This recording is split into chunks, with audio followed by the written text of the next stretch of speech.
Hello everyone, I'm Dr. Hamata Ekjenjua and welcome to Geology Online. If you are new here, please hit the subscribe button below and also turn the notification on for the latest update.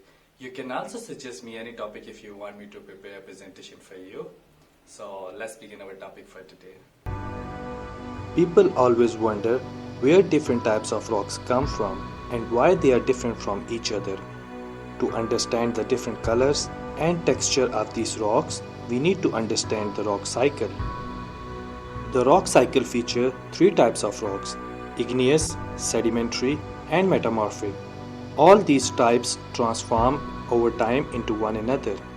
But the process of forming these rocks for each type is different.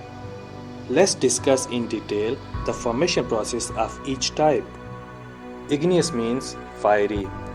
Igneous rock is formed when magma or lava cool and harden. There are two types of igneous rocks due to their cooling process.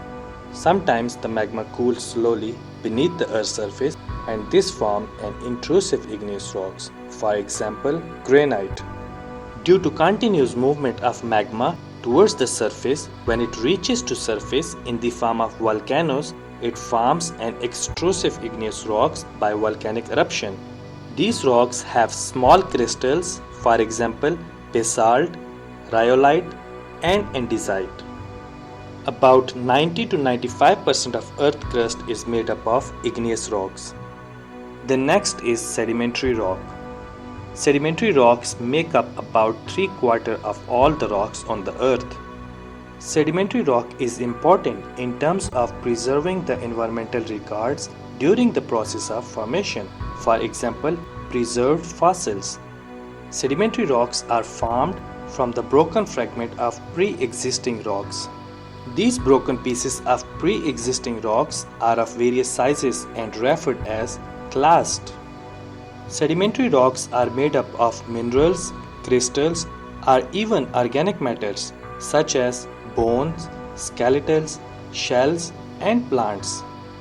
Sedimentary rocks are formed when these small crystals accumulate through time and form layers. Sedimentary rocks formed through 5 basic steps, which are weathering, erosion and transportation, deposition, compaction, and lithification. Weathering is a process of breaking up of pre-existing rocks into smaller pieces that can eventually be reformed into sedimentary rocks.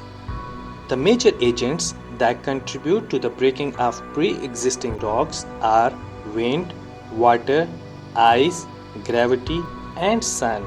There are different types of weathering, but which I will discuss in detail in a separate video. The next is erosion or transportation.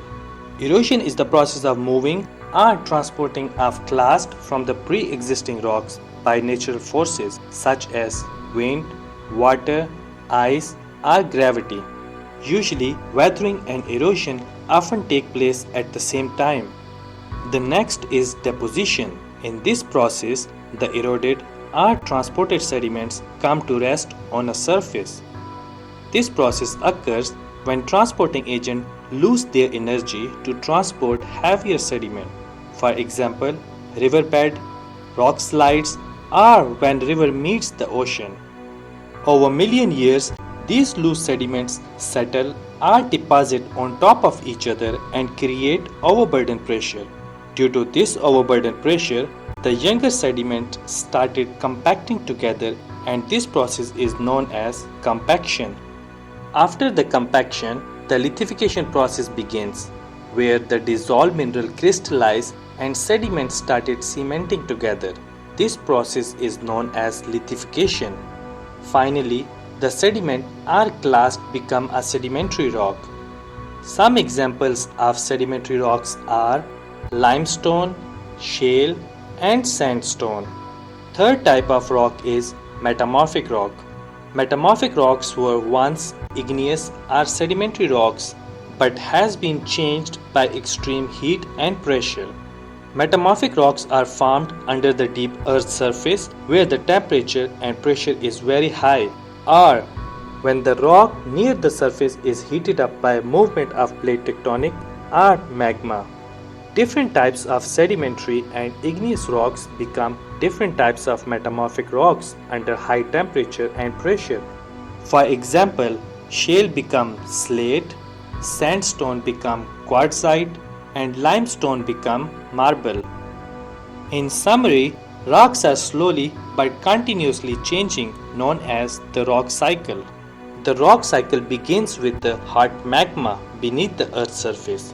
This magma solidify and form igneous rocks. These igneous rocks goes through the process of weathering, erosion, transportation, deposition, compaction, and lithification to form a sedimentary rock.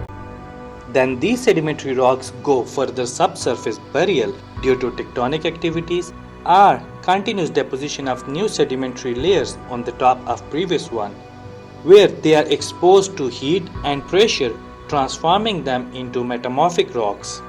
These metamorphic rocks goes further burial and again changing into magma and starting the cycle all over again. Of course, sedimentary rock and metamorphic rock can also change into sediments, and igneous rocks can directly change into metamorphic rocks or magma.